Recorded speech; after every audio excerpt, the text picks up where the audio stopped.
¿Qué tal, licenciados? Muy buenas tardes. ¿Cómo están?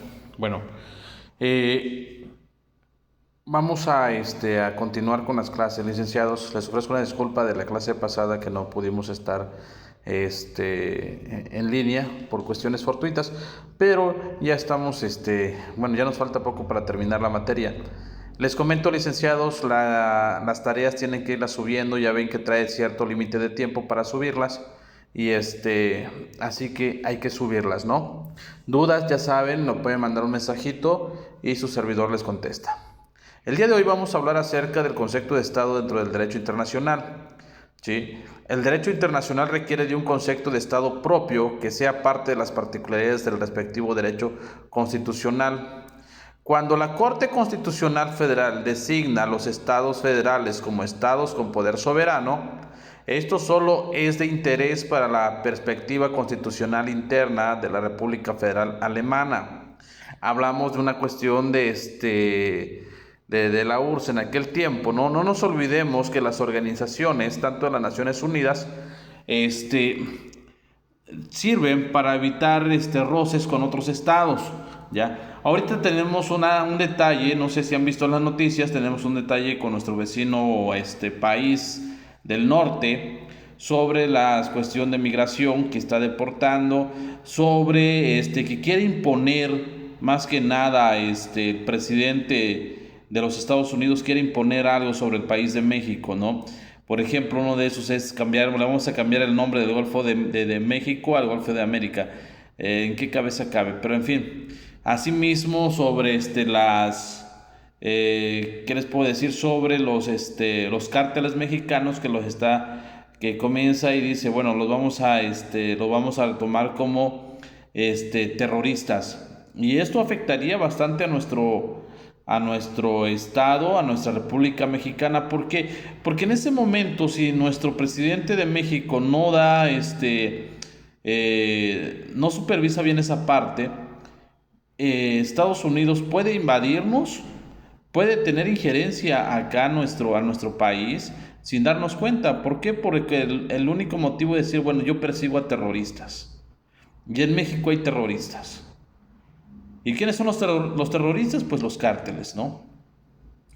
Por eso dice acá, la protección del derecho internacional de demostrar sus fuerzas, su fuerza directriz en realidad de las relaciones interestatales caracteriza el concepto de Estado en el derecho internacional. Las características del Estado en el derecho internacional deben provenir más de la realidad del poder organizado y menos del postulado de determinados objetivos del Estado. El concepto de Estado del derecho internacional tiene hacia una circunscripción evidente de una organización y no de un modelo ideal vinculado en valores. Si no nos olvidemos, ¿sí?, que el Estado tiene soberanía, y eso vamos a recordar tantito, licenciados, ¿cuáles son los elementos del Estado?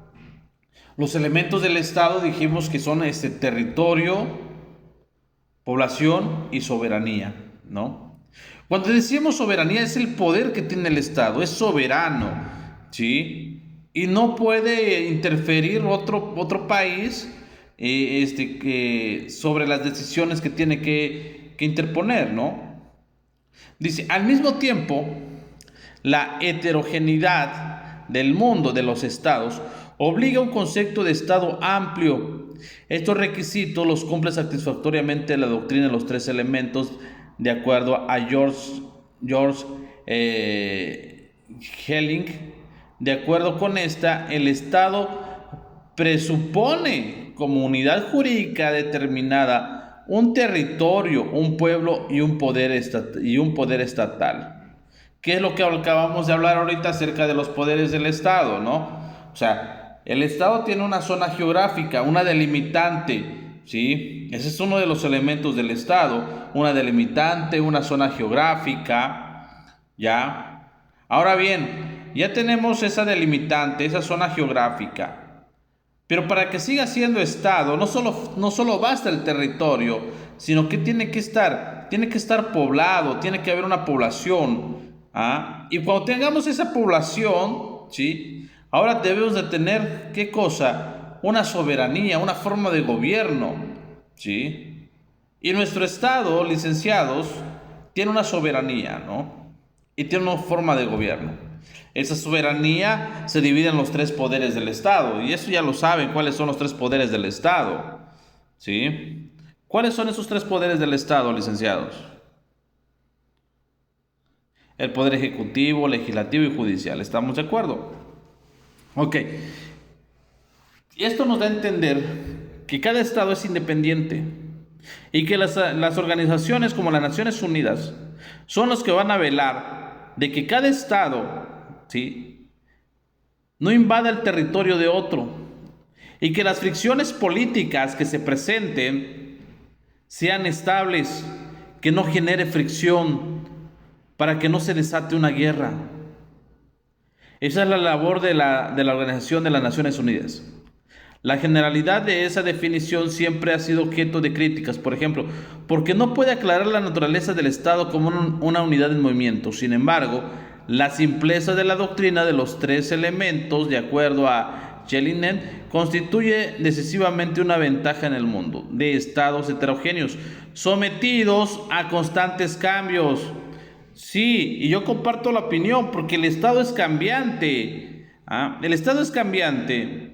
Así como los delitos cambian, así va cambiando la sociedad, así va cambiando todo. Acuérdense que vamos evolucionando, vamos cambiando, evolucionando. Ya no son los mismos delitos que teníamos hace 20, 30, 40 años. ¿Por qué? Si nosotros nos ponemos a recordar, licenciados, los delitos que se cometían anteriormente ya no son los mismos de hoy en día. ¿Por qué? Porque la tecnología ha evolucionado y ahorita ya hay delitos cibernéticos, ¿sí? Las armas han cambiado, las drogas han cambiado, todo es evolución. Todo es evolución. Así como la sociedad cambia, así como el ser humano cambia, así también es cambiante el Estado. ¿Por qué? Vuelvo a repetir, ¿quién forma el Estado? La sociedad. Y la sociedad está en constante cambio, ¿sí? En constante cambio. Por eso es tan importante esa parte, ¿no? Sigue diciendo, licenciados, por lo demás, la doctrina de los tres elementos, especialmente en lo concernente a las características del poder estatal, permite bastante bien un refinamiento conceptual en los casos particulares que presentan algún problema. Los elementos del concepto de Estado, de acuerdo a este autor, los contempla también la famosa definición de Estado como sujeto de derechos internacional, de Convención sobre Derechos y Deberes de los Estados, ¿sí?, de acuerdo a Montevideo de 1933. La Convención de Montevideo añade como característica adicional de los Estados la capacidad para relacionarse con otros Estados. Esta convención determina en el artículo 1 y dice: el Estado como persona del derecho internacional debe reunir los siguientes requisitos. 1. Población permanente. 2. Territorio determinado. 3. Gobierno. 4. Capacidad de entrar en relaciones con los demás estados. Y aquí es algo importante, aquí están los elementos del Estado, licenciados. Vimos esos elementos del Estado, ¿estamos de acuerdo? ¿Sí? ¿Cuáles son esos elementos del Estado? Población, territorio, gobierno, que es la soberanía, y aquí está definido: población, territorio, gobierno. Y este último, que no es uno de los elementos, pero dicen de acuerdo a las características de estados a nivel internacional, me dice que el Estado debe tener capacidad de entrar en relaciones con los demás estados. Efectivamente, vamos a tener una relación con los demás estados, ¿ya? Y para tener esa buena relación con los demás estados, hemos realizado tratados internacionales de extradición, tratados de libre comercio, pactos internacionales y así sucesivamente. Y así sucesivamente para estar en relación con los demás estados y darle cumplimiento a lo establecido de acuerdo a de la Organización de las Naciones Unidas. Dice la definición de la Convención de Montevideo que constituye en cierta forma una formulación moderna, de la teoría de los tres elementos de Jekyll, con una precisión cualitativa del poder estatal. En esta, evidentemente que el Estado, comunidad de acción, vive de inclusión en la actividad de la comunidad internacional. Ahora aclara la visión de que la asignación de obligaciones de derecho internacional limita el poder estatal en menor grado, o como ocurre en sus funciones vitales. ¿Ya? Ahora vamos a ver lo que nos dice el territorio estatal. Territorio estatal, dice. El territorio del Estado constituye el sustrato territorial del Estado. Se trata de un segmento de la superficie de la tierra, incluido el aire que está sobre ella y de la tierra que está por debajo, así como una zona costera de 12 millas marítimas. El concepto de Estado del derecho internacional no exige que el territorio tenga un determinado tamaño como mínimo, o incluye por consiguiente aquellos estados que se conocen como microestados, como Granada, San Marino o el Estado del Vaticano.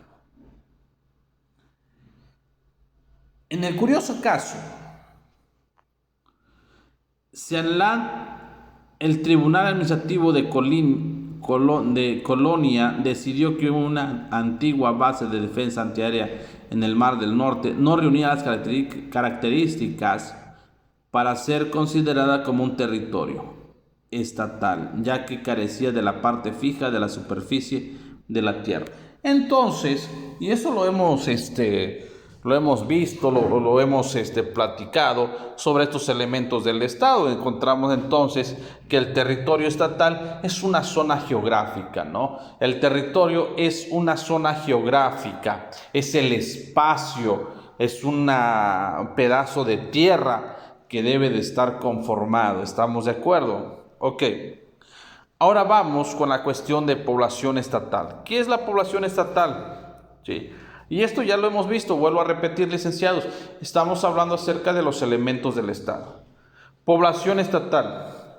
Una población como sustrato personal del Estado presupone una agrupación de seres humanos nacionales vinculados en el tiempo y regidos por un mismo ordenamiento jurídico y un mismo gobierno. En este caso, no es decisiva la homogeneidad idiomática, étnica, religiosa o cultural, pero sí debe tratarse de un grupo que por lo menos tenga un sentimiento de pertenencia, que en todo caso vincule la mayoría de la población a un determinado territorio y se considere como la población de un estado. Cuando esta conciencia estatal desaparece, comienza también a resquebrajarse el poder estatal efectivo. Entonces decimos, licenciados, que la población como sustrato personal del Estado propone una agrupación que es de seres humanos nacionales. Y en este caso no es decisiva la homogeneidad idiomática, étnica, religión o cultural. Y si yo pregunto, licenciados, es uno de los elementos del Estado donde la población tiene que estar, pues es la población estatal, ¿sí? Población. Esa es otros de los elementos del Estado que vigila la Organización de las Naciones Unidas. Ahora vamos con el poder estatal, ese poder que tienen los países. Dice, el poder estatal, como grapa organizadora, une el sustrato personal y territorial del Estado. Sin embargo, el poder del Estado se determina desde el punto de vista del contenido, mediante su atribución a un territorio y una población. Hacia adentro, el poder estatal cumple funciones de gobierno. Hacia afuera, ejerce competencias como sujeto de derecho internacional. La soberanía no es una característica adicional de la definición, sino en cierta forma la consecuencia legal de la calidad del Estado, de una asociación de personas. Como elemento constitutivo del Estado, el poder estatal presupone un mínimo de efectividad para la existencia del Estado. Es más importante la efectividad del poder estatal que su legitimidad. Como sujeto de derecho internacional, puede existir, por tanto, también una simple asociación forzosa sin una estructura democrática. Sin embargo, por lo general, en el plano regional, aunque también en el marco de las Naciones Unidas, existe una tendencia creciente a promover las estructuras democráticas. Se trata, sin embargo, de una demanda al poder estatal y no de un presupuesto directo para adquirir el carácter de Estado. Ambos se mezclan cuando se hacen determinadas demandas al contenido del poder estatal, por ejemplo, una estructura democrática y la protección de las minorías, como presupuesto para el conocimiento por parte de otro Estado en las relaciones bilaterales. En casos especiales, el poder estatal sobre un determinado territorio se encuentra afiliado a dos o más estados. Un condominio de este tipo existió en 1980 en el grupo de las Islas de las Nuevas Hébridas, hoy Vanuatu. Aquí ejercieron conjuntamente el dominio Francia y la Gran Bretaña. Licenciados, el poder estatal, ese poder estatal, esa soberanía que tiene el Estado, es el soberano, es el poder que tiene el Estado, ¿sí?, para ser independiente, para ser único, ¿sí?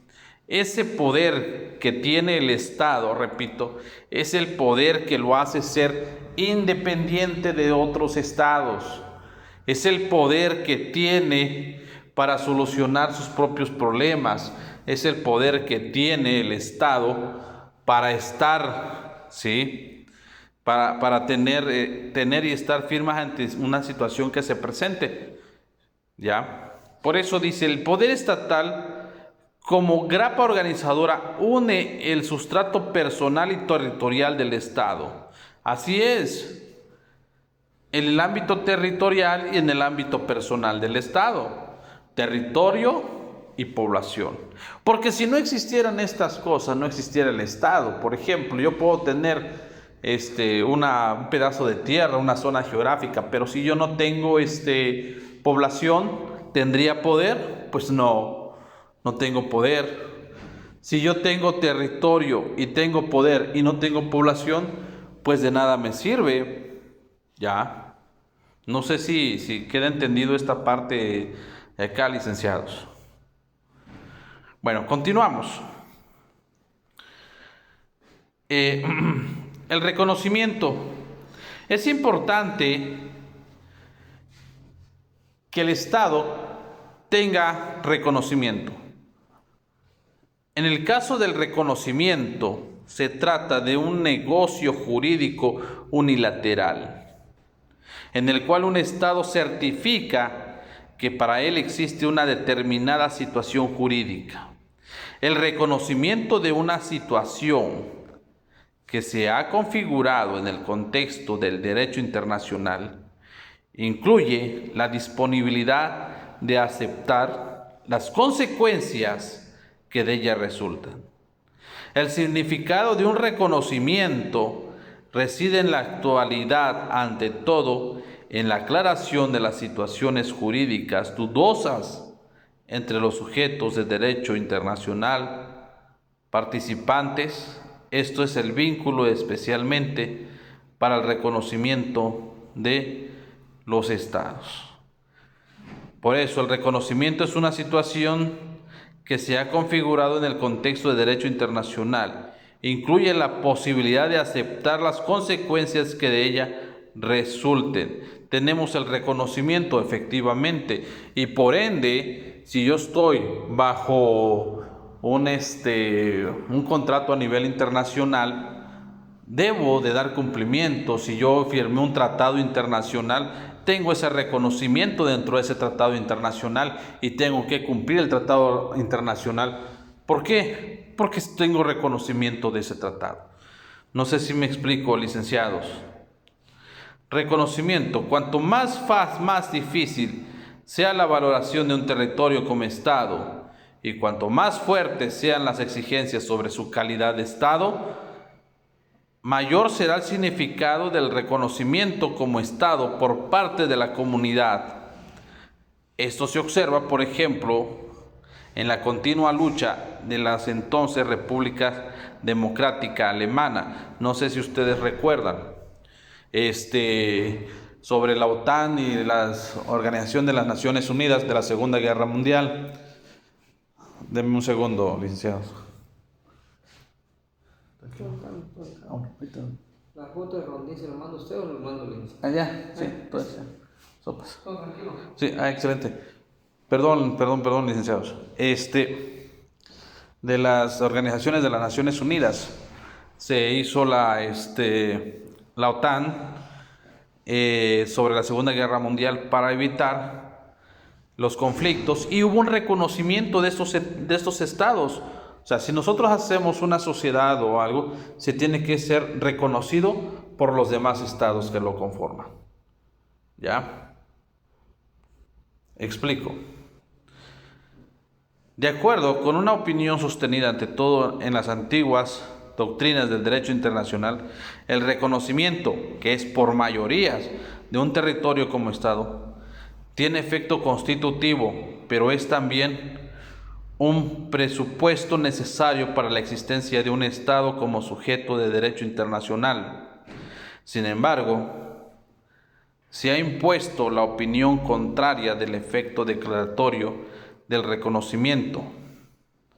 De acuerdo con esta, la existencia de un Estado como sujeto de derecho internacional no depende del reconocimiento por parte de otro Estado. Desde este punto de vista, que es el predominante, no existe ningún deber de reconocer a otros estados. Estos pueden negarse el reconocimiento de otro estado por motivos políticos y no porque no estén presentes en los elementos característicos de uno. En el mismo sentido de la opinión predominante, la Carta de la Organización de los Estados Americanos, la OEA, se inclina por el simple carácter declaratorio del reconocimiento. La existencia política del Estado es independiente de su reconocimiento por los demás estados. Aún antes de ser reconocido, el Estado tiene el derecho de defender su integridad e independencia.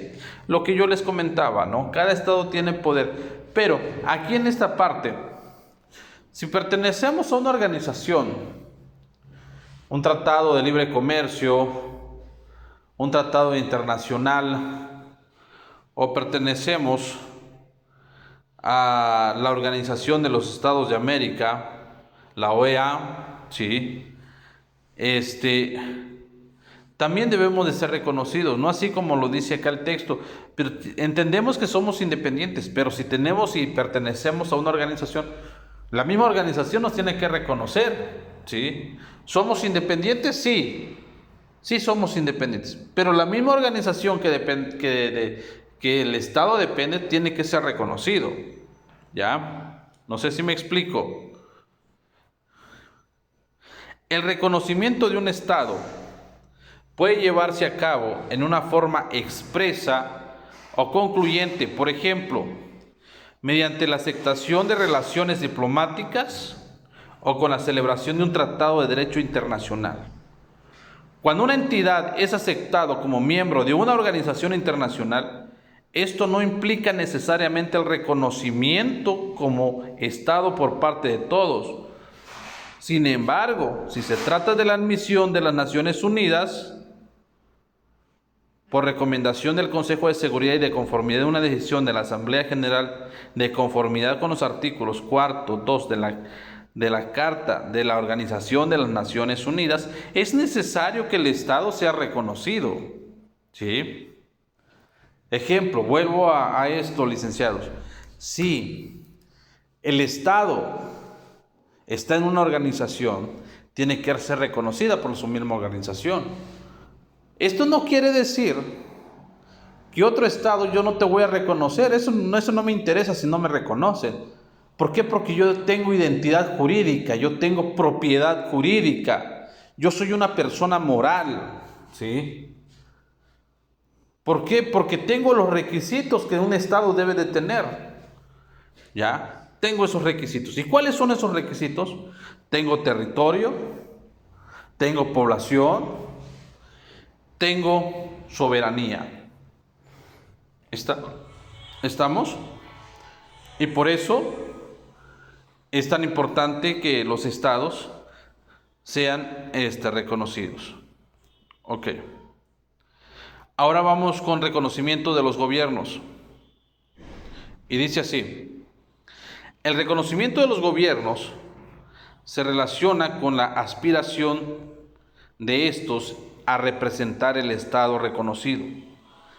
De ahí que la práctica estatal inglesa haya diferenciado durante largo tiempo entre el reconocimiento de un gobierno, el de jure, y el reconocimiento de un gobierno de facto. El reconocimiento del poder estatal de facto, con reservas frente a su legitimidad, el reconocimiento expreso de los gobiernos, lleva por lo general a delicadas diferencias entre las consideraciones de efectividad y de legitimidad. Entre tanto, los Estados Unidos y en el Reino Unido han declarado que en el futuro no reconocerán a ningún gobierno y en su lugar decidirán sobre la convivencia de establecer relaciones diplomáticas. Ok. Reconocimiento de los gobiernos. Yo puedo reconocer un país o no puedo reconocerlo, ¿sí? Yo puedo respetar el país y no puedo y al mismo tiempo no lo quiero respetar. Pero, ¿qué voy con esto? De que si no tenemos el reconocimiento de los países, no tenemos el reconocimiento de los gobiernos, ¿qué voy a hacer? No nos olvidemos, licenciados, que dentro del Estado, la población tiene que ser así como una persona, ¿no? El ser humano es social, por su naturaleza es sociable, y nosotros tenemos que relacionarnos con los demás estados. ¿Por qué? Porque si no muriéramos.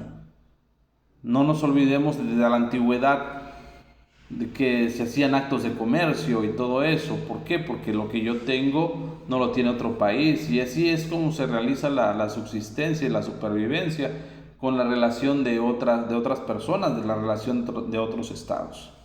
¿Estamos de acuerdo, licenciados? Bueno, licenciados, si yo pregunte, menciónenme cuáles son los elementos del Estado, ustedes ya me van a contestar. Es el territorio, población y soberanía. Sobre estos elementos que cada estado tiene, y que estos tienen que ser reconocidos. Pero vuelvo a repetir, cada estado tiene su propia soberanía, cada estado tiene su propio poder, cada estado tiene su forma de gobierno, cada estado tiene sus propias leyes, todo lo hace único, pues, un estado. Y estos pues no pueden invadir a otro estado. ¿Por qué? Por la Organización de las Naciones Unidas. Si no, imagínense cómo estuviera hoy en día. Tenemos que tomar las relaciones diplomáticas, sí. ¿Por qué? Porque si no tomamos las relaciones diplomáticas, sinceramente, licenciados, vamos a estar mal. Ahorita tenemos un problema con nuestro vecino estado. A veces dicen algunos que está bien, otros que está mal. No lo sé, eso el tiempo y la historia lo va a determinar. Licenciados, de mi parte ha sido todo por hoy. Les comento, suban sus tareas, las tareas estarán en término. Cualquier duda, pues me mandan un mensajito. ¿Estamos de acuerdo? Bueno, licenciados, quedo a sus órdenes.